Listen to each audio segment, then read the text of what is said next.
गेल्या 10 वर्षापासून वर्धा विधानसभेचे माननीय आमदार पंकज भोयर यांनी सावंगी येथील माननीय दत्ता मेघे यांच्या आशीर्वादाने त्याने आमदार बनले, तरी पण 10 वर्षापासून यांनी हा रस्ता नाही बनवला। हाच का तुमचा विकास आणि हाच का तुमचा वर्धेचा कार्यसम्राट आमदार या पदवीचा विकासाचा आराखडा। नमस्कार, जय महाराष्ट्र।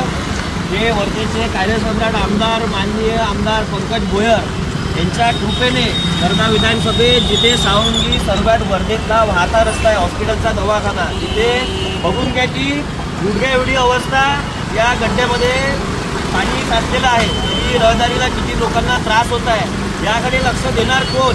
तरी आमची युवसेनेच्या वतीने सर्वांना विनंती आहे की वर्धा प्रशासन, सार्वजनिक बांधकाम, जिल्हा परिषद यांना की लवकरात लवकर वर्धा विधानसभेत तसेच वर्धा जिल्ह्यात तुम्ही गड्डे लवकरात लवकर बुजवा, नाहीतर आम्ही रस्त्यांवर याच्यापेक्षा तीव्र आंदोलन करू, अशी आमची मागणी।